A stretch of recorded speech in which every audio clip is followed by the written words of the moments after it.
Hey everybody, it's GauntletX, and welcome to the Modern Horizons 3 streamer events. Thanks to Wizard of the Coast, I'll be playing some premiere drafts of the brand new format to show off the new cards a few days early. This is going to be my first experience with the new set. I'm going in almost completely blind, and I'm very excited to check out the new cards. So without further ado, let's just hop right into it and see where the cards take us today. Alright, and here we are for our pack 1 pick 1, and it looks like we've opened up the new Ajani, so that's a pretty sweet way to start. This is a 2-mana 1/2, enters the battlefield with a 2/1 as well, so 2 mana for 2 decently sized creatures. It's already pretty good. Then whenever one or more other cats you control dies, so if you can get that 2/1 cat warrior to die, you get to flip Ajani into a planeswalker that does a bunch of different cat-specific stuff. You can +2 to put a +1/+1 counter on all your cats.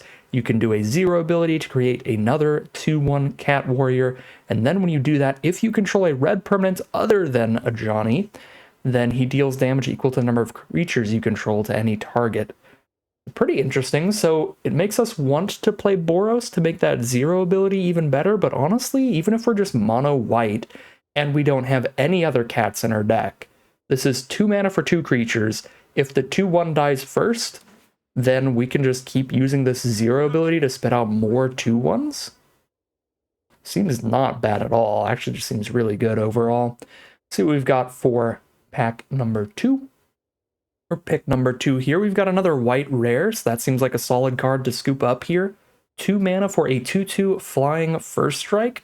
A little hard to cast being double white instead of 1 and a white, but still a very reasonable threat for the mana cost, and when it enters battlefield, you can destroy up to 1 target non-basic land, and then the controller can replace that with a basic from their deck. So that part doesn't matter too much in draft. That's much more of a constructed thing, but just a 2 mana 2/2 flying first strike's a pretty good deal. Alternatively, there's this glyph elemental thing. See, 2 mana for a 2/2, or you can bestow it to enchant it to a different creature. And whenever land enters the battlefield under your control, you put a +1/+1 counter on this, or +1/+1 counter basically on the enchanted creature. I'm just going to go for this 2 mana 2/2 flying first strike thing, but the bestow card seemed pretty good as well, and looks like we're in a really nice, really simple draft pod to start the format off with, which is good, because I don't know what any of these cards do yet. We start with a white mythic, we start with a white rare, and we keep getting past more white uncommons and rares and stuff. I don't know if this rare does anything. So get X energy, then pay any amount, destroy each artifact, creature, and enchantment with mana value less than or equal to the amount paid this way. So for 5 mana, destroy everything with mana value 3 or less. If you have other ways to get energy, it's going to make it a lot easier to do this and blow everything up. So it's basically a full-on Wrath. It just might be really expensive. What about the uncommons here? The life gainer and a flicker effect. And just a solid 3/3 with a shield counter. I think we just take another rare here, grab that Wrath effect. Have access to that as well. Pick number 4, we've got a little energy producer here with the Solstice Zealots. That'll give us another way to have some extra energy sitting around for our Wrath of the Skies. What is this Jolted Awake? Choose an artifact or creature in your graveyard, get 2 energy, then pay any amount of energy equal to the card's mana value. If you do, return it from the grave to the battlefield. So no matter what, it can bring back a 2 mana value or less card. And if you have more energy, you can bring back something bigger. It also cycles, which is nice. That's pretty cool. And then what is this? Another little energy-producing mana rock thing. That seems like a really good mana rock, though. Add a colorless or pay 1 for a mana of any color. Interesting mana rock, but I think I'm just going to take my favorite of the mono-white cards there, which is the Solstice Zealot, little tapper that gives us some energy. Pick 5. I do like these. I have seen these. These are basically dual lands. If you need some enters the battlefield, tap dual lands. But they also have a spell on the other side so that you don't flood out as often when you're playing these as some of your lands, which is pretty sweet. So I really like that. Is that better than this Bestow Unicorn? Probably a little bit. What about this one? Expel the Unworthy. Choose a creature with mana value 3 or less. If this was kicked, choose any creature, get to exile it, gain life equal to the mana value. That's pretty good removal. I think I'm still going to take this land. The really nice thing about these is they're all hybrid mana values, so you can play this in a mono white deck, or just a deck that isn't playing black, and it's just an enter the battlefield tapped plains that helps you not flat out in the late game still. And we might be able to beat Orzhov anyway, play both black and white, and then really like that card. We've got an Ondu Knotmaster as an option. 4 mana for a 2/2 lifelink. When another modified creature you control dies, put 2 +1/+1 counters on it. So whenever your cards that are enchanted or they have +1/+1 counters on them or anything like that are dying, you're getting counters onto your lifelinker. And with the adventure, you can distribute 2 +1/+1 counters among your creatures to make sure you have some modified stuff on board when that enters there. And I accidentally took too long to take the Knotmaster. We could have had 2 in a row. What did we get instead? Honestly, a perfectly reasonable card for black-white anyway, the Area Auxiliary. 4 mana, 3/3 flyer. Put a +1/+1 counter on 2 of your cards with that support ability. All right. I mean, this is looking good. I do like Inspired Inventor. It's a really flexible option because it can fit into decks that care about artifacts or counters or energy. So a lot of stuff it can do, but I kind of like pushing into black-white here. I do wish I took that other Knotmaster. I just forgot to click on it before I read through everything there, which is definitely going to happen during these early access drafts, since I have not seen the set. And this enters the battlefield, and whenever you draw your 3rd card each turn, amass zombies 3. So this is a 3 mana 3/3 at worst, and it counts as a modified creature for cards like the Knotmaster. That doesn't seem terrible. This Insight doesn't seem terrible either. They gave flashback to your little sack a creature draw too. I think I'll take the conscription thing though. Pick 9. Deals damage equal to twice the number of creatures you control to a creature, or destroy an enchantment, or exile somebody's graveyard. Okay. Sure, not super pumped about it, but like fine filler. Here's another energy producer. You get 2 energy when you play it. When it attacks, you can spend it to give it first strike if you want. And whenever it deals combat damage to a player, it gets a +1/+1 counter, so it can get modified for cards like Ondu Knotmaster. Okay. And you can make it more likely to damage your opponent by spending your energy and giving it first strikes that they don't have as reasonable blocks. Pretty sweet. We're getting all the white cards to come back. What is this? 5 mana, 3/4 vigilance. When it enters the battlefield, look at the top 6, reveal an artifact or enchantment, put it into your hand, put the rest on the bottom. If you failed to find, it's going to be a 4/5. That's pretty good. I don't think we have a lot of artifacts and enchantments right now, though, so I'm just going to go for the removal spell. The Expel the Unworthy seems very reasonable. All right, let's move on to pack number 2 now. Ooh, they reprinted Crick, Son of Yawgmoth. That's a very fun one. But not super powerful in draft. We could splash in a Necrobloom. Get a 0/1 plant whenever we play a land. Yeah, we're never going to have lands with 7 or more different names, though, so we're never getting 2/2s. Yeah, it's not the greatest. Off the splash, it's fine, though. Until end of turn, your life total can't change. Permanency control gain hexproof indestructible. That's kind of narrow. Not great in just a 1v1 draft kind of format. Obviously an incredible effect for something like Commander, where there are a lot of Wraths getting cast in a lot of games. So here for us, it's probably between Hexgold Slith, another one of these cards that can keep getting bigger and bigger as you hit your opponent, or Obstinate Gargoyle. It's flying as long as it's modified, and it has that persist ability, which is really fun with +1/+1 counters, because if we put a +1/+1 counter on something that's persisted, then we get rid of its -1/-1 counter so that it can keep coming back every time it dies. So persist is when it dies, it comes back with a -1/-1 counter unless it had a counter on it before. So if you persist it and it comes back with a -1/-1, then you put a +1/+1 on it, you've counteracted those counters and it has nothing on it again, which means it's back to just being a 2/2 flyer that can die and then come back yet again. So pretty cool ability there, but because it is a black-white card, it's a lot more narrow and we might be able to wheel it, whereas the good monocolored cards are going to get scooped up a little quicker, so I'm going to take the monocolored card there. Pick 2, there's a black-white Evolving Wilds kind of land where you search for a swamp or a plains here. I think that's very reasonable. I also think another Area Auxiliary looks pretty good. Also, a Dream Drinker Vampire. Whenever one or more +1/+1 counters are put on it, it gains Menace till end of turn. That's cool. That's cute. But we're doing pretty good on 2-drop creatures. We've got 4 of them right now. I think I'm pretty cool to take the dual land or this flyer. I'm going to grab the dual land there. Have some really good mana. 3 mana, 3/4 lifelink. Okay, it doesn't have to say anything else to be a solid card.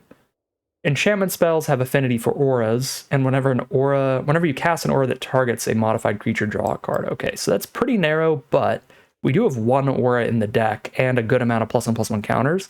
So if we slam this Glasswing Grace onto something while this is on board, we are probably like 50-50 likely to be able to draw a card off of it, which is not a bad upside for something that already has a good stat line. Arcbound Condor, this looks really cool for an artifact deck, but we're not really an artifact deck. Play a bunch of artifacts to whittle down your opponent's board. Ooh, giant Eldrazi in this format too. Another removal spell with the Expel. I'm going to take this Pearl Ear. Imperial Advisor, though. Pick 4. What is this? Non-creatures cost 1 more to cast. Whenever a player casts a non-creature, put a collection counter on it. If there are 3 or more, you can sack it and draw a card. And you can also grab a plane. That seems really slow and weird. This seems pretty cool. Angel of the Ruins. So in the early game, you just cycle it for a land, but if you top deck this in the late game, just get a 5/7 flyer, exile some artifacts and enchantments if your opponent has any. I like that. I also like Nyxborn Unicorn. Really good when we care a lot about modified creatures. Actually, I think I will take the Nyxborn Unicorn here, because it also works with our Pearl Ear, since the Bestow ability allows us to enchant something with it, which is pretty sweet. The Mentor ability also is going to let us get those +1/+1 counters onto the board, so we can have a bunch of different modified stuff. This is really interesting. Wormcoil Lava seems pretty insane. 5 mana for a 3/3 Death Touch lifelink that dies into a 1/2 Death Touch and a 2/1 lifelinker, so just a ton of stats for the cost. But Glasswing Grace is just incredible. We get to play this over one of our lands, and now we are flooding out less often, and it hits synergies in the deck still. Maybe Wormcoil Larva is good enough to take over this card, but again, while neither half of this card is particularly good, the fact that you get both halves is what makes this thing incredible. It just makes you flood less often, and it makes you screw less often. Your mana just works out more consistently with a card like that. Whenever a land enters the battlefield under control, put a quest counter on this. At 6 mana, put a creature from a graveyard on the battlefield under control. It costs 1 less to cast for each quest counter on it. Okay, so it can end up being like 3 or 4 mana to reanimate something, unless you top deck at late game, in which case you probably already have enough mana. Sure, I'll take this quest thing, I guess. It's pretty cute. Pick 7, there's another quest for the Necropolis. There's another Jolted Awake, and there's that Angel of the Ruins. I'll go ahead and take the Angel this time. Really big top-end creature. Pick 8. This is a blue, white, green Evolving Wilds. That's not good for us. There's a giant Eldrazi spell. I guess the only thing we can really play here is Eviscerator's Insight, but I am not super interested in that.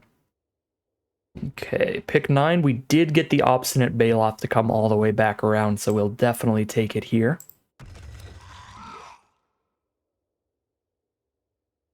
Or Obstinate Gargoyle.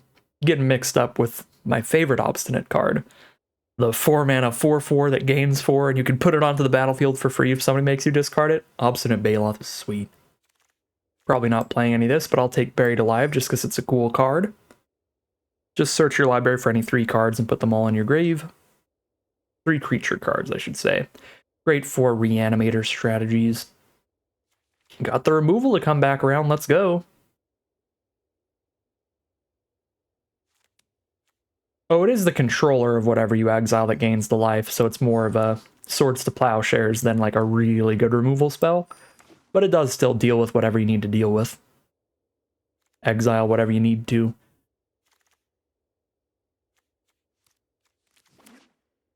I thought they were letting you gain the life because this ends up being like a 5 mana removal spell when you kick it, but I guess they are just cool with it being a little weak. Alright, pack 3, pick 1. We can do some proliferating with our +1/+1 counters. We can grab another good removal spell. This one's pretty sweet because it is a land when we need it in the early game and just removal when we top deck it late. I'm probably just going to take this. I think these land spells are just incredible. There's an Obstinate Gargoyle we might be able to wheel. That would be pretty exciting. But if we're really lucky, maybe we'll get the Proliferator back and try to do some +1/+1 counter proliferate shenanigans or energy proliferating and stuff like that. I think this is just pretty easy. Fell the Profane, though. I think this card's going to be a really high pickup, being both a land and premium removal. Act 3, pick 2. There's more mediocre removal, but it's removal and a land at the same time again, which is great. There's also artifact enchantment removal. That's a land at the same time. What is this? Grim Servant? 4 mana, 3/2 menace. When it enters, search your library for a card with mana value equal or value less than or equal to your devotion to black. So if you're deep into black, you can tutor kind of whatever you want, which is pretty cool. Then we have the common removal spell and a little modified threat. Just grab the land removal spell again. Pack 3, pick 3. All the obstinate gargoyles in the world are just going to fly around the draft pod, which is good for us. We'll play them.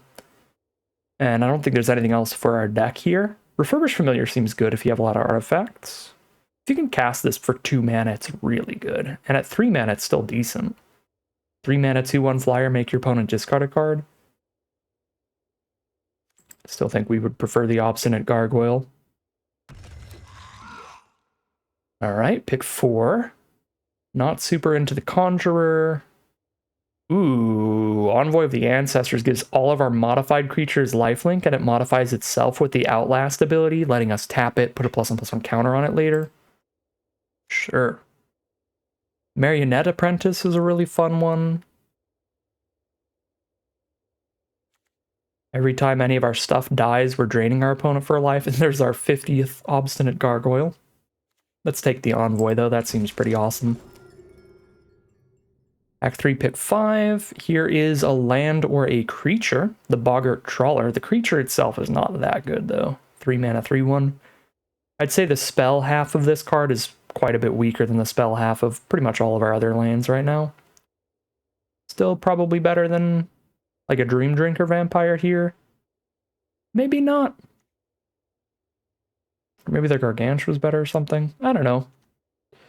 Let's just go like really low curve modified stuff. Get another 2-drop in here and try to just speed on out with all these 2-drops.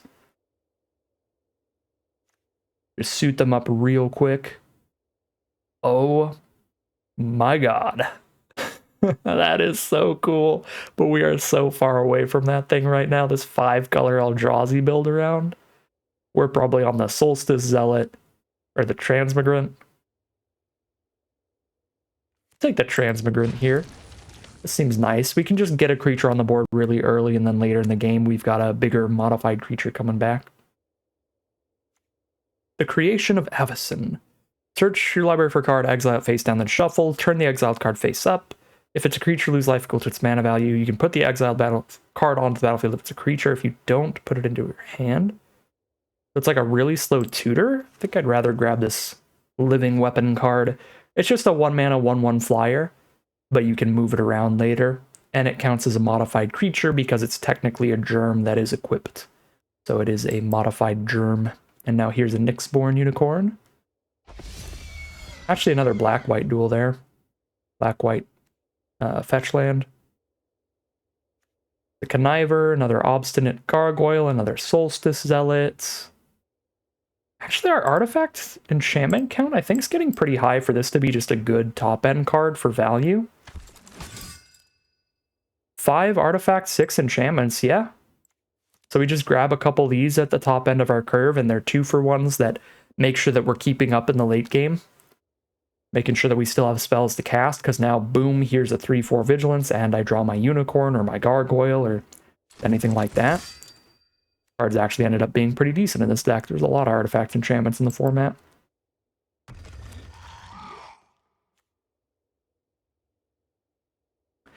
The game goes really long. A Flicker effect can be powerful, but I don't think this deck is trying to get the game to go really long. So we'll probably cut this Conjurer.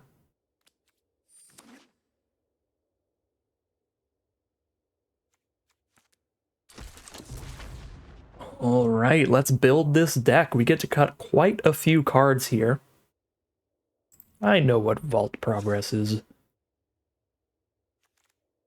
We get to cut 12 cards.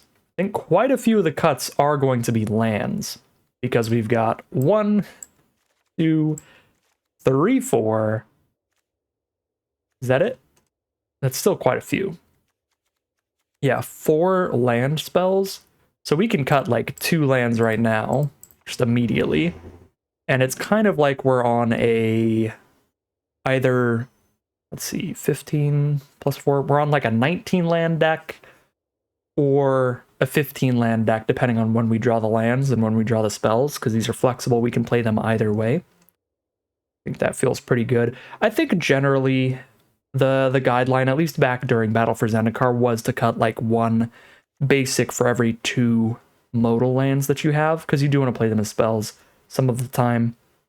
If you cut 1 for 1 and you're running 17 lands total, to where it's like 13 lands in these 4, you're basically still just running a 17 land deck. Then these aren't helping you with Mana Screw at all. They're only helping you with Mana Flood, and you really want them to be able to help you with both, where you get Mana Screwed less often because you don't have just 17 lands, you kind of have 19 now, but also you get Mana Flooded less often because if you're drawing too many lands, you can treat all of these as spells and it's like you're only on a 15 land deck.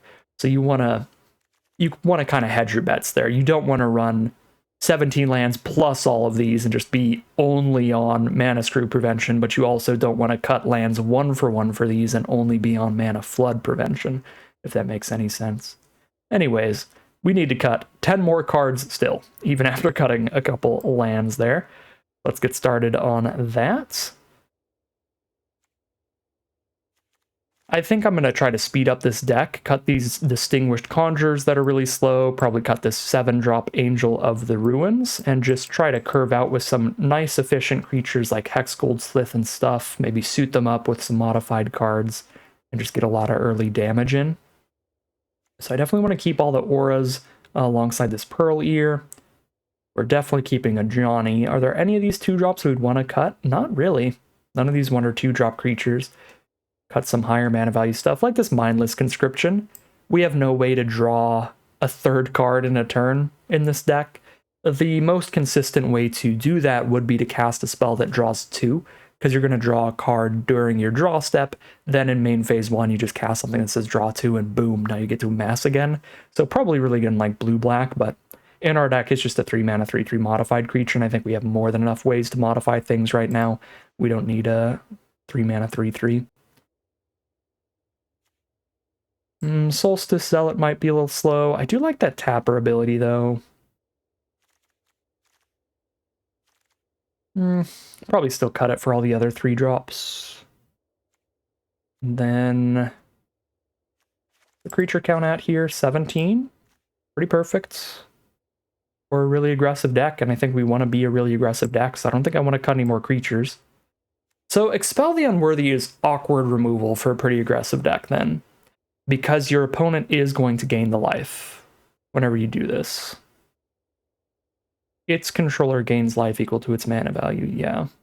I mean, it gets rid of whatever we need it to, but at the cost of giving our opponent quite a bit of breathing room. I don't know if I want to cut all of those, but cutting one of them is certainly an option. I like Jolted Awaken here. I think it's pretty cute with this many 2-mana creatures. Like, reanimating something like a Hexgold Slith or an Ajani feels pretty dang good. And you can always cycle this when you draw it at the wrong time. Quest for the Necropolis is going to be super dependent on whatever our opponent is playing, because spending like 3-4 mana to reanimate something is just not that good with the creatures that we have. We just don't have anything that big to reanimate, but if our opponent does, then it'd be pretty crazy. I think it's a little too dependent. We'll cut that quest here. Not like a really good reanimator deck. Viscerator's Insight. Do we want to cast this? Or do we want to cut it? Sack an artifact or a creature. We do have some expendable creatures. Not a ton, though. We just have Persisters, 1 token, and 1 reanimator.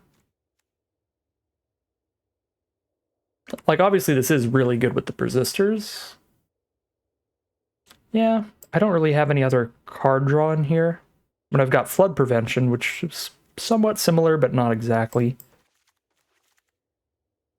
Thraben Charm. Deal damage equal to twice the number of creatures you control to target creature. We have 17 creatures in the deck, plus Mandibular Kite. So that's a lot of creatures. It's 18, basically. I think Thraben Charm is reasonable. Maybe we do cut an Insight, or a Jolted Awake, or an Expel. And then Wrath of the Skies in an aggressive deck doesn't make a ton of sense. It's the kind of card that's only going to be helping us when we are already behind and losing the game, but I do like a safety button. Even though I probably shouldn't be running this, I think I'm still going to do it just because I'm scared our opponent's going to do super explosive stuff, and then maybe that can buy us some time to try to out card draw them in the end game if we're lucky. I don't know. That's probably supposed to be the cut here. If we're behind enough that we have to Wrath everything off the board, that often is going to mean we just lose, because we're not going to have as much late game power as most decks in the format, since we're trying to be so low curve and aggressive here.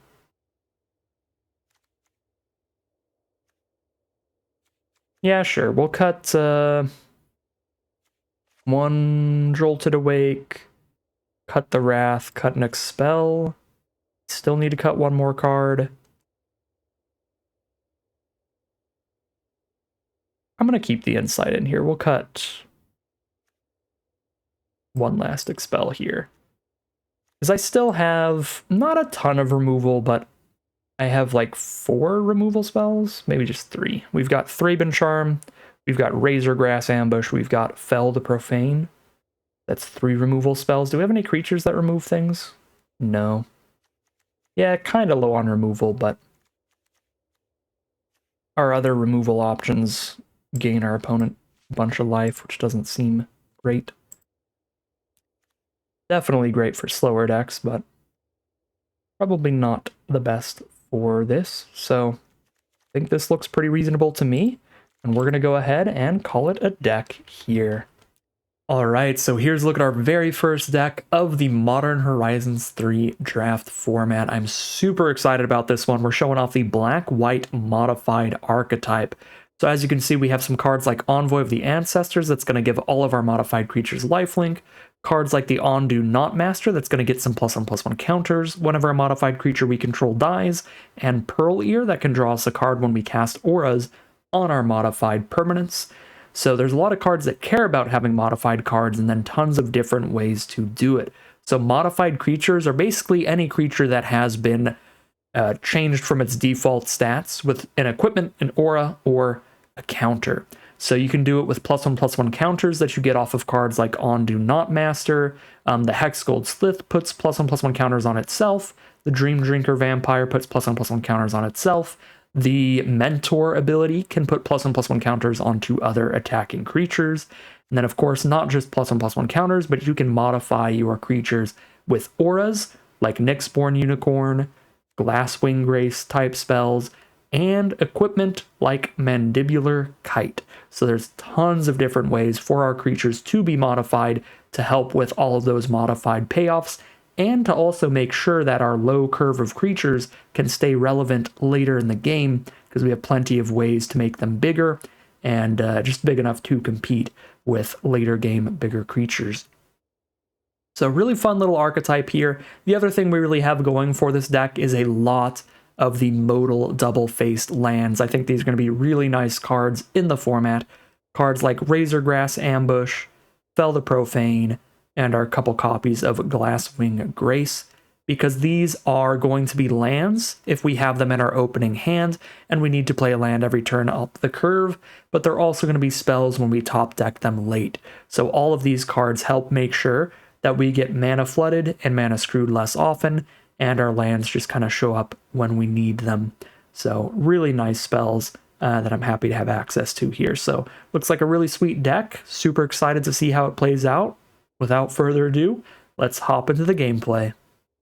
Alright, here we are for game 1. Very reasonable hand. Not fully curving out. We go 1 drop, 3 drop, 4 drop, but that curve is still pretty good. And I did adjust the mana base off camera because I forgot to change it from the auto suggestions. We are on a 9-5 split between white and black because this deck's actually pretty close to mono white, honestly. So we're on a 9-5 split, but we also have 2 dual lands. So it's like 7 black sources, and we have the mono black modal land spell thing. So there's actually 8 black sources, I think, in the deck, and like 12 or something white sources with all of our flip lands. We are unstoppable. What is this? 2 mana, make a 2/2 zombie, and you can entwine it and bring something back from grave. All right, that's pretty sweet. Here's Ajani. May our axes strike as one. That sounds a lot different than the Ajani voice lines on Arena.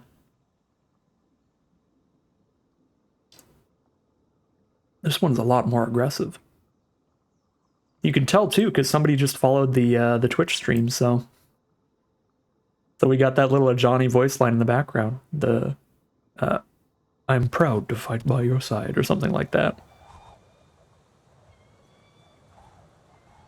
Ajani sounds a lot calmer nowadays, because this is like this is young Ajani. This is showing like the moment that he transformed, his spark lit, and he got to start planeswalking and everything. Kami of Jealous Thirst. 1/3 Death Touch. Each opponent loses 2 life and you gain 2 life for 5 mana, but if you've drawn 3 or more cards this turn, you do it for free. Cool. Pretty cute. I probably jump attack with this Cat Warrior, right? Because then I just replace it with the Ajani Planeswalker, and I have 3 blockers up to make sure they can't attack Ajani, and I can just keep making 2/1 cats for the rest of the game from there. I think I do jump attack here. I guess I'd only have 2 blockers up, but that's still enough.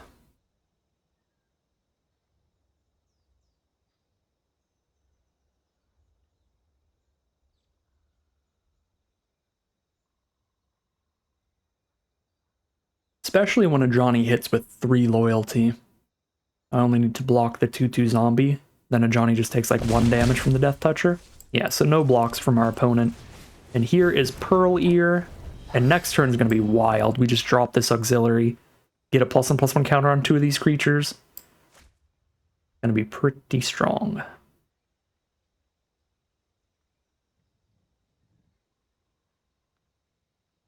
I don't think Pearl Ear does anything if we don't draw any auras or anything, right? No. Just a 3/4 lifelinker, but a 3/4 lifelinker still definitely good on this board.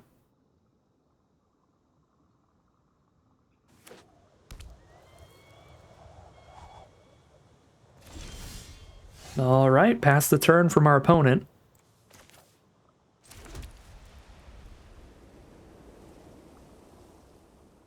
Where do I want to put the +1/+1 counters here from the auxiliary?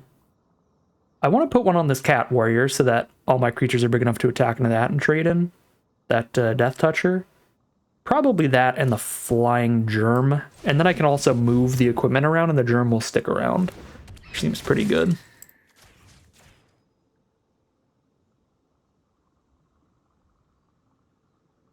Now, the question is, do we hold off on Pearl Ear attacking because we could top deck auras, or do we just send it in because we have no guarantee we're going to hit an aura here to draw any cards off of it anyway? I think with our hand looking the way it is, we just send it in and get our damage in.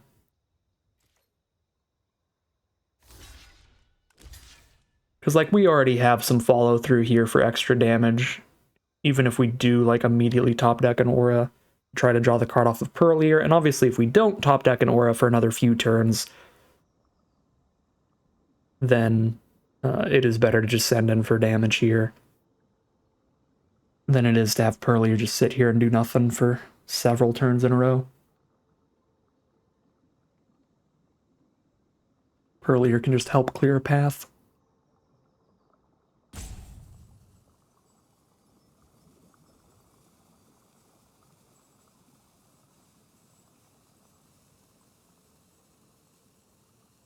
I mean, I guess we do need to hit a black source to have a bunch of action.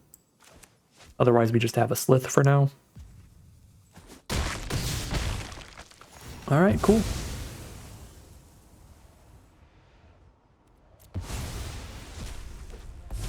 Here's Ajani. And then here's Ajani removal. Till I bloody my axe. Board any target? Sure. I mean, that's like the exact same thing as just killing Ajani when he's a 1/2.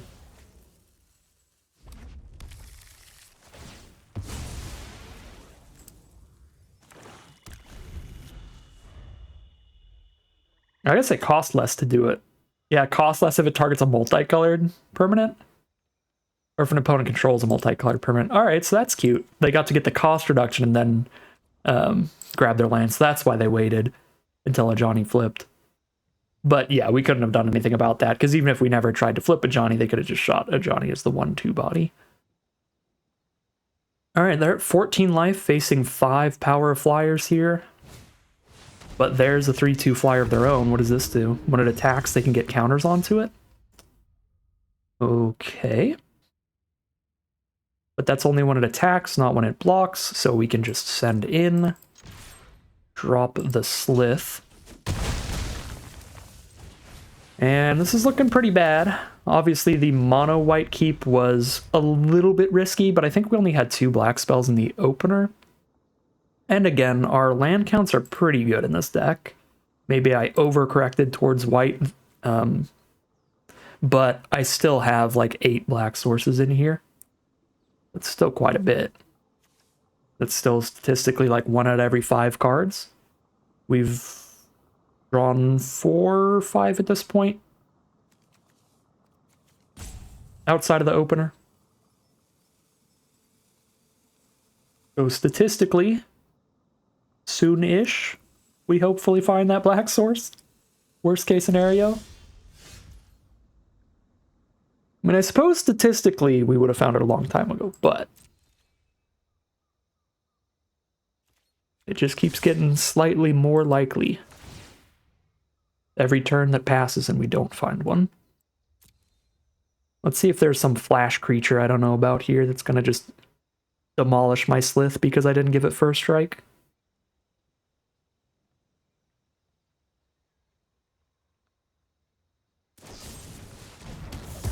Nope. Just a removal spell, sure. Here's another Slith.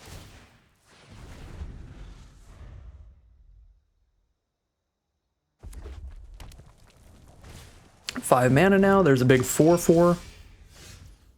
They can adapt it for 3 mana to make it a 6/6.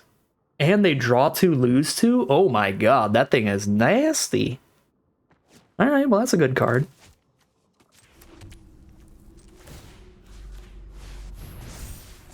I really wouldn't mind playing that as the aura. If I had 5 planes and no black source, I might have done that. But I don't have the 5th mana to cast it as an aura anyway. So I'm not even going to be put in that position of making a risky play like that, of being like, maybe I don't need the black mana. Just play it safe and get the black mana there. Alright, well, they have to kill Hexgold Slith or they are dead in the sky. Can this put 2 counters on the same card? Yes, it can. So if I top deck a basic land, I can kill them with the Germ.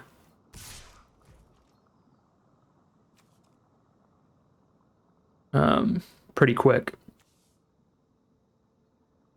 Like if they don't kill the Slith right now, we put them to 4 and then even the Germ is enough to kill them on the next swing. We did top deck the land, so the Germ would be enough. What does this do on blocks? Nothing. Just when it damages us, put a +1/+1 counter on it and remove a counter from another permanent. So when it hits us, it can remove a counter from one of our cards? Okay. It's pretty interesting. Get a counter on everybody. And then I think we just drop the Knotmaster pre-combat, so if they do want to cast some kind of removal, they have to use it immediately. So that we don't get the +1/+1 counters on this thing.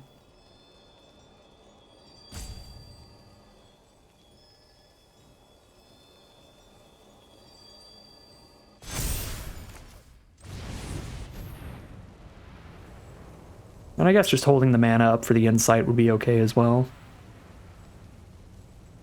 But if something disastrous happens here, then we still have the just cast Gargoyle, sack it to insight, persist, card draw to try to win a long game. Got a very cute combo here where they can adapt onto the Gargantua, and if they remove both of the counters from it, they can adapt onto it again. It's a pretty slow combo, probably too slow for this game, but that is one of the cool things. So you can only adapt if your creature has no counters on it, but if you adapt once and then remove both the counters, you can adapt again and get the card draw again. All right, opponent goes down to 4. If they tap out, we can try to lethal them off of sacrificing the Germ to Eviscerator's Insight to put 2 counters on the Knotmaster. It'd be kind of sweet.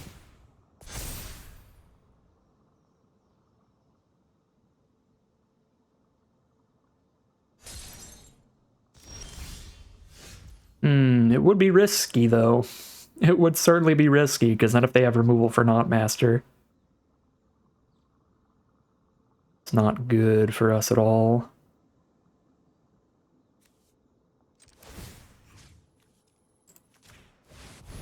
See, this feels like removal. I guess it could be the Seething Landscape, we don't know. I mean, the 1/1 Germ isn't helping us too much on blocks anyway. Let's see. Just go for it.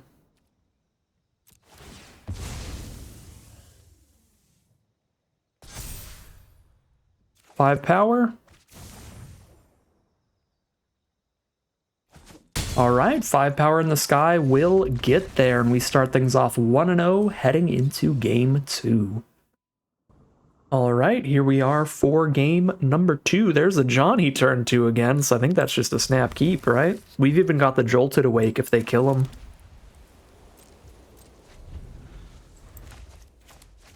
Is it better to start with Hexgold Slith and just start slamming a bunch of counters onto that thing? Maybe? And this is 3 power immediately if they don't play anything.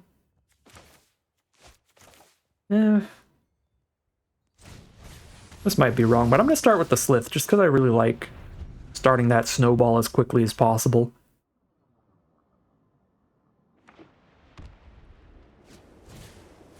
Smelted Charge Bug. That is so much text. 1/3 menace, they get 2 energy. When it attacks, they can spend 1, give another attacking creature +1/+0 menace. So it's like a really annoying attacker. Sends in a bunch of menace nonsense. Okay.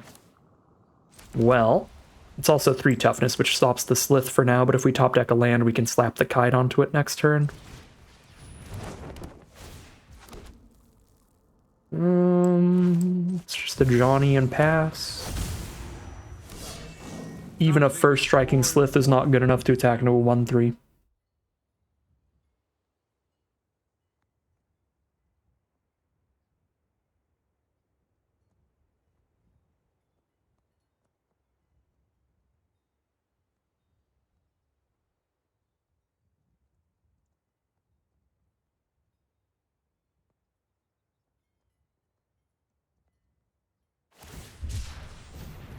Our opponent plane cycles their Angel of the Ruins. They can keep hitting their land drops. And they've got 1 charge bug to block all this. Ooh, is it party time? Do I sack a Germ to go to party time?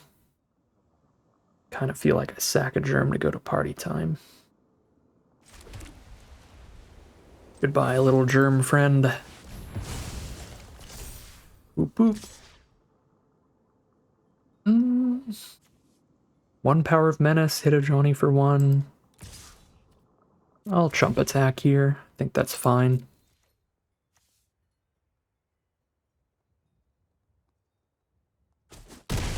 No blocks. Ajani is secretly just 2 mana for a 1/2 and a 2/1 unblockable. That's what Ajani really is.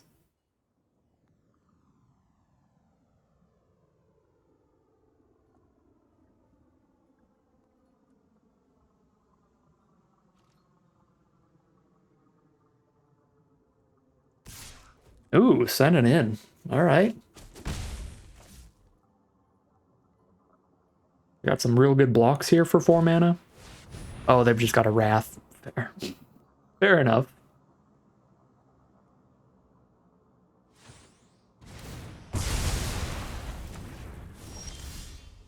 There's mana number 5, so I can just play this Knight here. I feel like that's better than just jolting Ajani back and playing the Vampire. I mean, I guess that's 3 creatures on board, a 1/2, a 2/1, and a Vampire.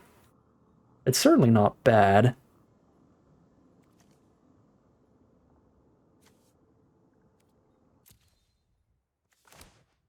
I feel like I'm just going to play the biggest threat, though.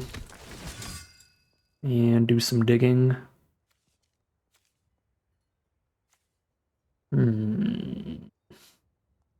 I really like both of these.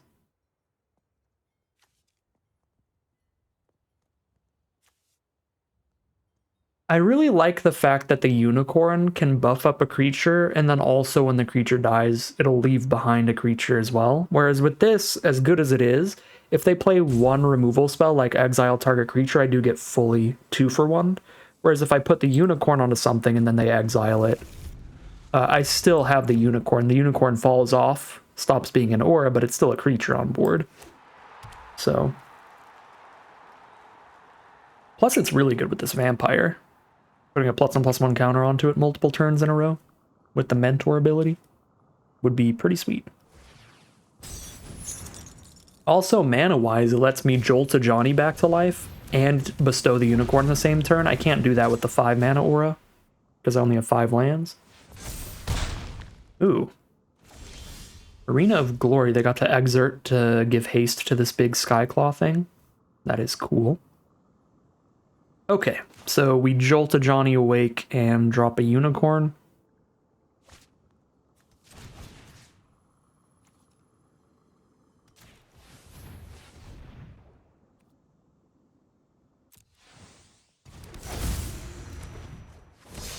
I will prove my worth to my pride.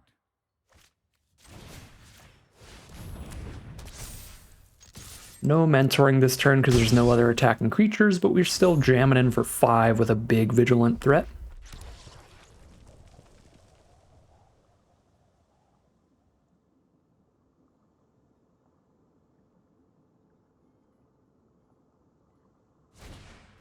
Conduit Goblin. Get some energy.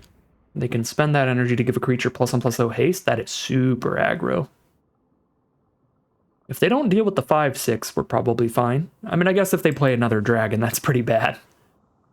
Oh, it's a cat dragon too, so Ajani would flip off of its death if we ran it. If we ran a cat dragon in our deck.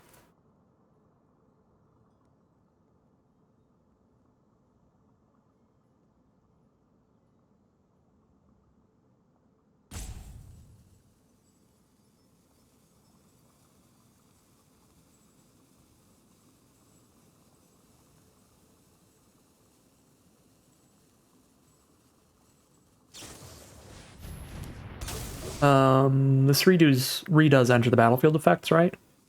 Exile up to 1. Oh, it can exile my stuff too, so it can make our auras fall off. That's actually disgusting against our deck. Luckily, we have a bestow card on board right now and not the other aura. If we took the other aura, we'd be in a really bad spot here.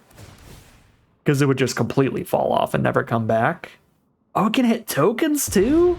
Ooh. These sets are busted. So the token's gone forever and Ajani never flips. It's pretty bad. Ooh, hello, Ondu Not Master. The one black source looking awkward here. They're at 10. I can hit for 6, 7, 8, 9. If I not master for a counter on both of these. 9 is not lethal, though. It's still the best bet, because this doesn't have flying unless we modify it. So we can't block the Skyclaw. I mean, I could play a lifelinker, but again, just only one black source means only one of these spells. We might put some more black sources back in the deck after this game. I think I'm just going to go for the put them to one play here. If they have a hasting flyer, we're dead. And any flyer they have turns into a haster because of the conduit goblin. So we just really hope they chump here. I feel like is our best bet because we have no other way. No way to get a flyer on board here anyway.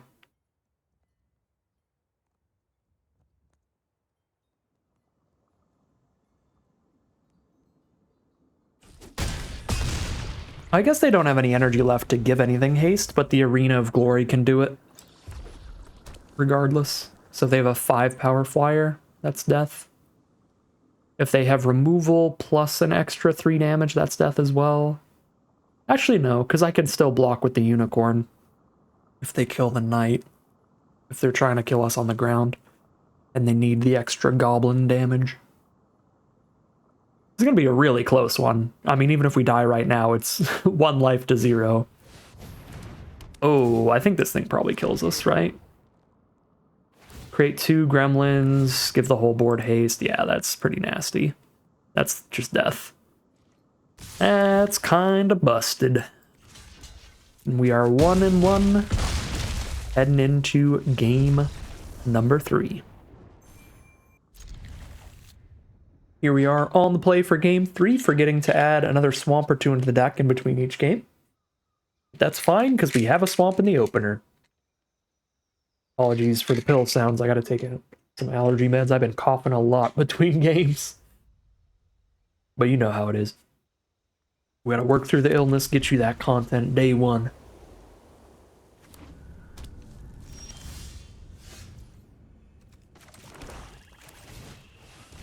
Alright, let's go, Slith. I am always going to try to cast that Hexgold Slith as the first creature because the more attacks it gets in, the bigger it is. The quicker we start attacking with it, the better.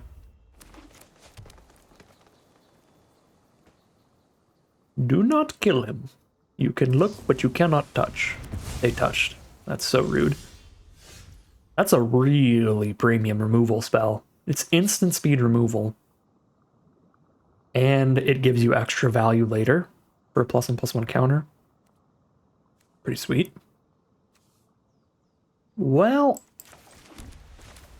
just play the unicorn. That way when I play the auxiliary, I have 2 3/3s on board, I guess. I don't love not being able to play this as the aura here, but it's going to be way, way slower to just play this turn 4 and that turn 5. Card seems great. 3 mana for a 3/3 and a 0/1 Eldrazi spawn that gives them mana, and when it dies, they get another one? Yeah, that's wild.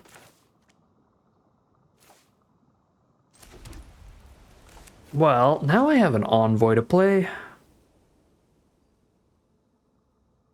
Kind of makes me want to play the Envoy first, so when I play the Auxiliary, I put a counter on both of them. But I guess the Envoy can put counters onto itself later anyway.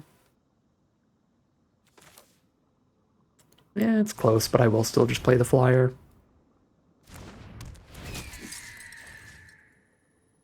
Put a counter on their Eldrazi spawn.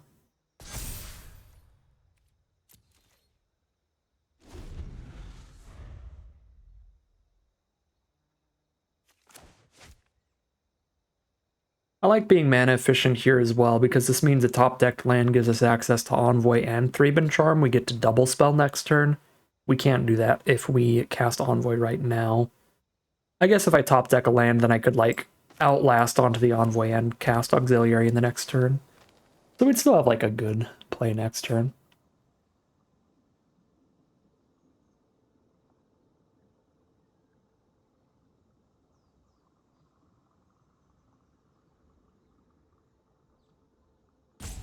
I live in fear of Eldrazi decks in this format.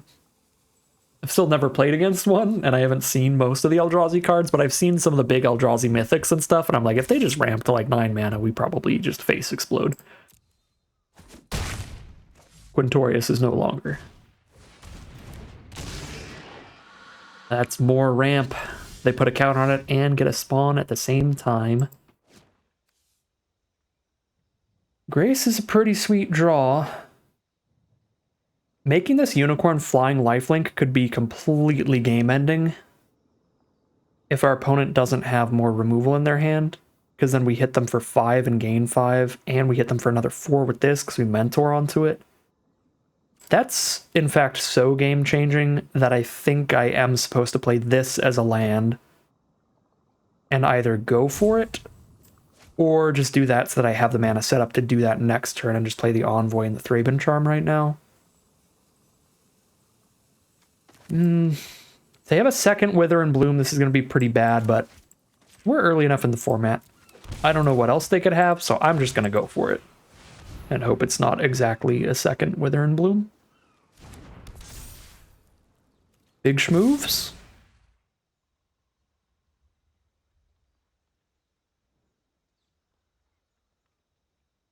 No. Do not touch my unicorn.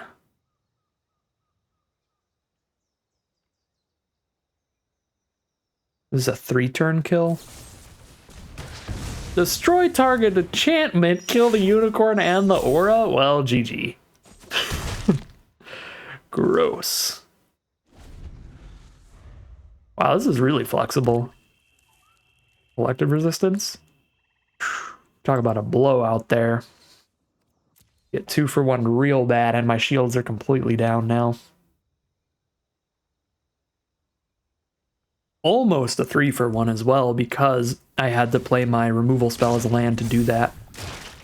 Now, I still didn't have the second black, so it's not like I was discarding a removal spell that was castable, but discarding a removal spell that could have been castable later. Here's Emperor of Bones. You can have combat on your turn, exile a card from a graveyard. You can adapt it for 2 mana to put 2 counters onto it.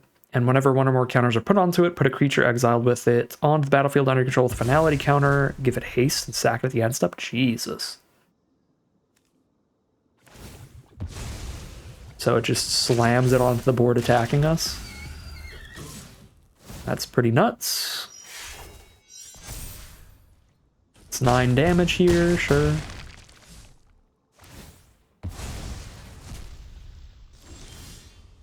Obstinate Gargoyle, but we're at 5 against all this stuff. You play 1 blocker and shoot one of their creatures, I guess. Go for the Obstinate Baloth because it can come back. The Wither and Bloom to go with this rare is super nasty. They can get another creature back. Does it only bring back our creatures or anybody's?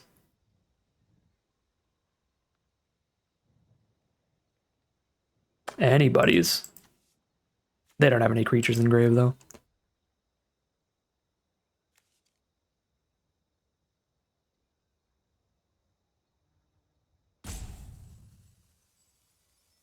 I could exile both of our graveyards, but I feel like it's going to be... Oh, no. It's going to be better to kill this Emperor of Bones in response to them trying to put a counter onto it. Wait, what? Are they just, like, going for lethal here? This still feels really weird. They don't put the counters onto this.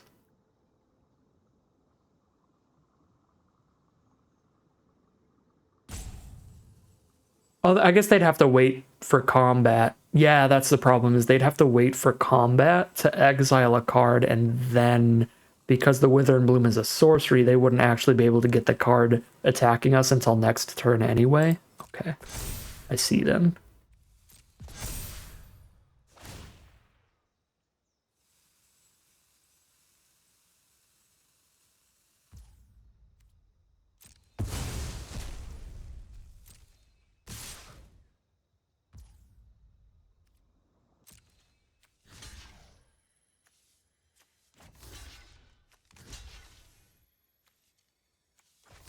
Persist that thing. Kill the Emperor of Bones.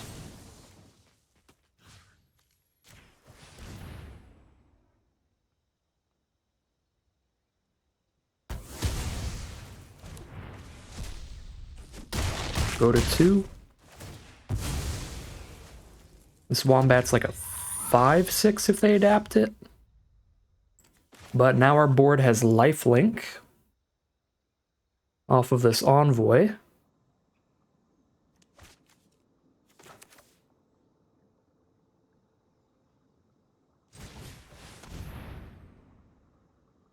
So we chump block the Wombat with the Obstinate Gargoyle. Hold off the other 2 with the Auxiliary. Do I attack here with Auxiliary? Then I'm at 6 life, chump there, take 6, go to 1. Die to removal or anything? I don't think I can afford to.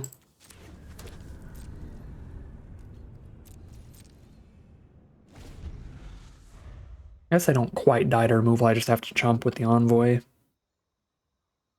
Which I guess I would have to do even if I held Auxiliary back.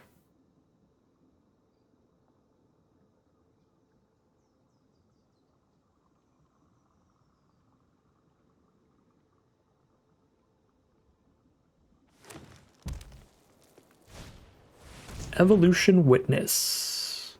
Whenever one or more counters opponent return a permanent from grave to hand, gross. Bring back Emperor Bones and just double bomb us this game. Seems strong.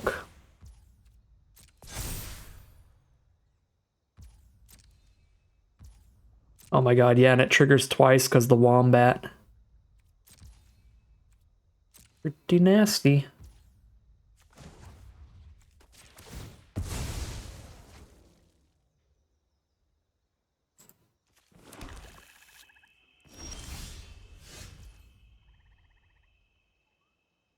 More lifelink on blocks is interesting, but probably not enough. Because they're attacking with the hasting thing from a grave off this Emperor. As well as everything else. I guess there's no creatures left in grave. Never mind. Still, it's a lot of stats over there.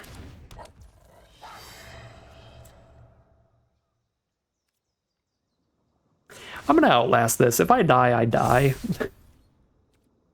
I have 4, 5, 6, 7, 8 lifelink on board. So I'm basically at 10 if I block with everything.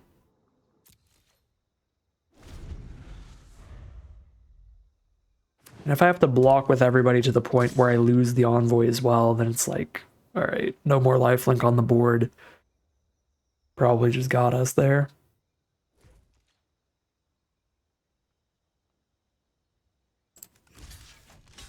Just trump that.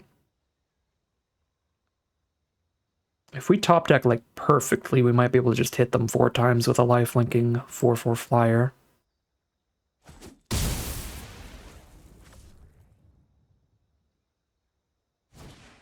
Like if we hit an aura here and then that draws into something off of Pearlier, that's probably our biggest out. Like hit another unicorn. Draw a 2-drop creature off of casting unicorn on the auxiliary. It's still pretty unlikely our opponent is completely popping off, but you never know. Dream Drinker Vampire. Well, if nothing else, it is more lifelink on blocks. Okay. Maybe should have even sent the auxiliary in last turn.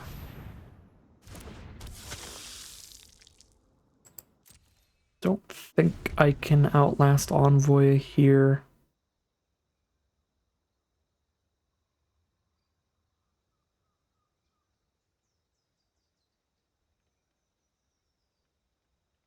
It's too much numbers, too much nonsense.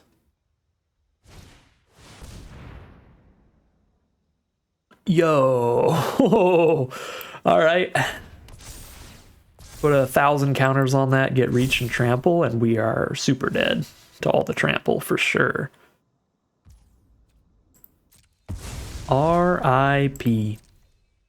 Well, probably could have played out the end game a little tighter. We might have been able to start getting auxiliary attacks in a tiny bit sooner. I don't think soon enough to kill them, and certainly since they hit the giant reach creature anyway. Like, if we were in an aggressive enough position, they could just block at that point with the reach. I really think the play of the game that completely flipped this in our opponent's favor was just having a naturalize there to 2-for-1 us real bad. If they didn't have the naturalize, I think we actually do outrace with the unicorn and the auxiliary. That was kind of a blowout, but I guess it could have been any removal spell, so, you know, we did do a pretty risky play. Okay, they are sending in 15 damage. We're at 7. I'm not dead if they just do this. I just do that, and then I'm at basically 10, taking 6, taking 11 here. So I have to do this, I guess. It feels better at that point to do this. I actually kill a thing, and I only lose 1 card. Actually, this kills that and only loses 1 card as well.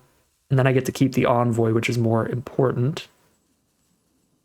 Unless there's some instant way to put counters on this that I'm not realizing, then I think this is survival. Gives us another chance to top deck a thing.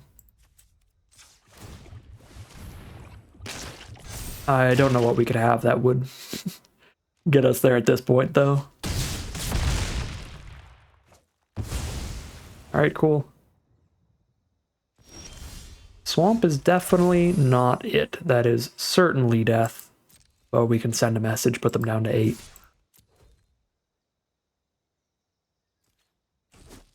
Boom. Pass the turn. And die to a gigantic basking brood scale, putting us to 1 and 2 now. Again, I still think, even though we got completely handled in the end, closer than it looked. We went for a risky line, hoping they didn't have removal. They had removal. We got 2-for-1 pretty bad. They then got to double bomb us, Emperor and Recasting Emperor. We still got them down to 8 with a 4-power flyer on board, so if they didn't have the removal in hand, this was probably our game.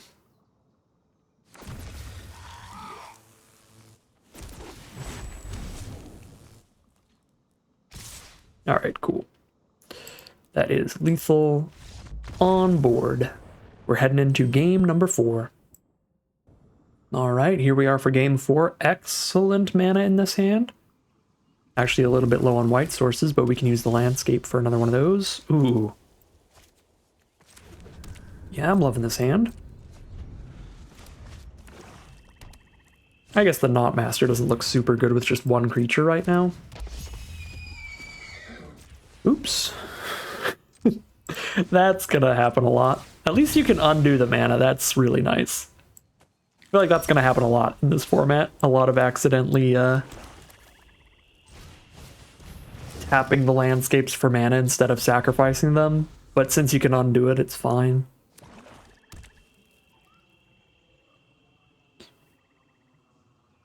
So it's the mirror match here. They start with the Nyxborn Unicorn. We start with the Hexgold Slith. No blocks. I'll take 2. I've got a Thraben Charm to blow up that unicorn. Just destroy an enchantment. Boom. We can first strike our way in. That forces them to just persist the Gargoyle here, which isn't great.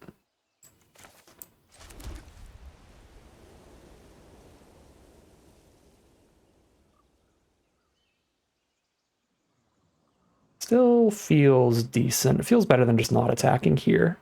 Get that persisted, and then I will need to make the Hexgold Slith a little bigger to attack him with it again. But I've got tons of options to do that. We can bestow it with the unicorn, or we can throw a +1/+1 counter on 2 cards. Oh, they don't block at all? Alright, well that feels even better. Then I just already have a modified Hexgold Slith with the Envoy on board.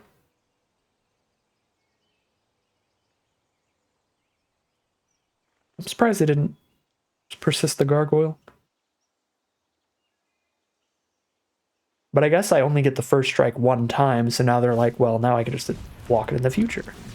Ooh, shield counter is really good against the Slith. Because even with the first strike, the shield counter is going to win that fight. So what's the play here?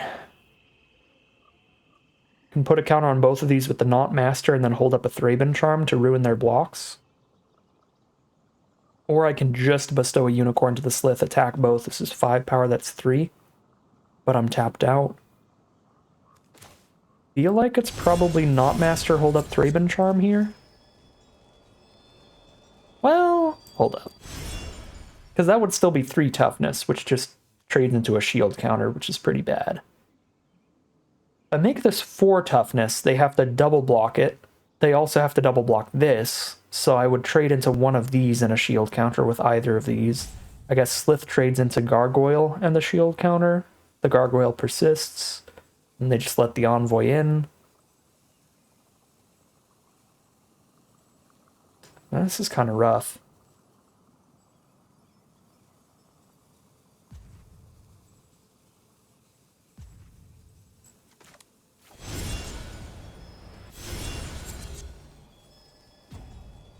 I guess I could put both counters onto the Slith, and then they have to triple block and let me kill both of these, or if they just double block, then I actually win the fight.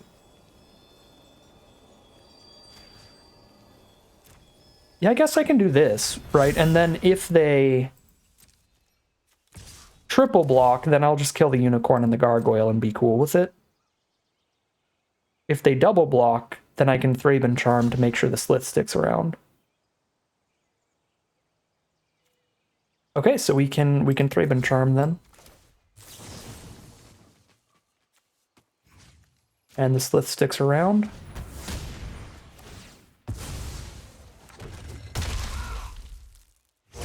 Alright.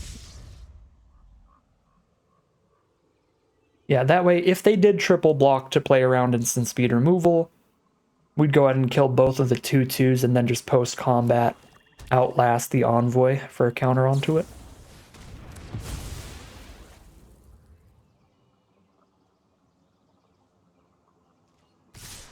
Send in the whole board. They're just going to let the Hexgold Slith do its thing. I'm pretty cool with that. Ooh, the Mentor Gargoyle combo is kind of sick. Kind of nasty. Well, at 11 life here, I feel like I'm in a position where I need to try to lifelink my way into not dying, which makes me want to do the super risky play again of, I guess we lose to removal, but if they don't have removal, we win. World's biggest lifelinker. This might just be the repeat of last game. They just removal spell the Slith and we get 2 for 1 and RIP. Yep. Alright. I mean, we're at a high enough life total the game isn't immediately over. But because I didn't have the mana to double spell last turn, I think that was our best bet. Just had to hope they didn't have the removal. Because now I can double spell this turn and have multiple blockers up. Try to not die. But they get to send in a first striking Hexgold Slith and a 3/3 and my blocks aren't good. They also have the +1/+1 counter from their Wither and Bloom in the grave. They can put it on the Mentor card, which is disgusting. They get to throw the Gargoyle into the sky. Yeah, now our blocks are just miserable. Jesus Christ. 3/6/9, lifelink into survival.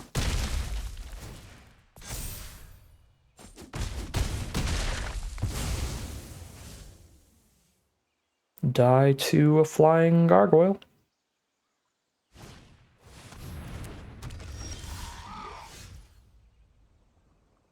Um,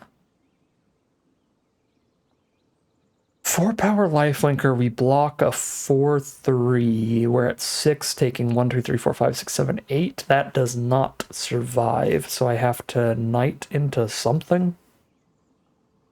Which I can't because I only have 1 mana left after this. I mean, we're just straight dead. Yep, dead in the sky. That will end our first draft of Modern Horizons 3. Kind of a bummer of an ending. Obviously, starting off with a 1/3 isn't great, but It is my first time in the format reading through all these cards still and everything. What can you do? We got 2 for 1 blown out twice. That does happen when you play big auras. So maybe the black-white dual land a little less good than I was giving it credit for. I did take it really, really highly. These Glasswing Graces, that was the biggest underperformer because it kind of got us killed a couple games, but I guess we just needed to go for a wider board state in that last game and the one before it because there's just too much premium removal that can really efficiently just kill your card and the aura on it and put you way behind when you spend a turn on this and your card just gets immediately blown up, sometimes even just before it gains the life. So big underperformer to Glasswing Grace. I'm still going to take it somewhat highly, but treat it a lot more like the dual land half, obviously, than the spell half. I do still think it's good, because I think any of the lands that have a spell on the front half are good, but I will say the spell half is probably one of the weakest spell halves of all of them, because I think Fell the Profane and Razorgrass Ambush are both infinitely better spells than the Glasswing Grace, while the Age-Graced Chapel is the better of the lands. These are certainly the better of the spells. Being able to have removal spells on your lands is much more insane than the big aura. Still think this deck was pretty fun.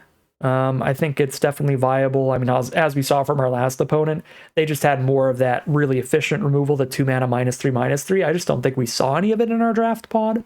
Or we probably did, and I just didn't notice it because I've never read the cards before. So, yeah, a little more efficient removal would have went a long way. But I don't think this deck was super bad or anything. I think things just lined up poorly for us with some hands that kind of lent themselves towards us trying to grace something up, and each time we did that, we got 2 for 1, and that's essentially just going to end the game right there. If you skip a turn on the Glasswing Grace and your creature just gets blown up, so that ended 2 of our games in a row, and so it ended our run right quick. So while that does end today's draft, we'll be playing plenty more Modern Horizons 3 drafts as I learn some of the cards and learn the format a little better throughout this streamer event. But that is going to end today's video. As always, I'd like to thank my patrons and YouTube members for their support, as well as you for watching the video. If you enjoyed this video and are interested in seeing some more, you can always like, comment, and subscribe to tell the YouTube algorithm to send you some more in your recommended feed. If you'd like to catch me live, you can check out the Twitch channel in the link in the description below. And if you'd like to support the channel directly, you can check out the Patreon link in the description below. But other than that, as always, thank you very much for watching, and I'll see you again soon for some more Magic Arena.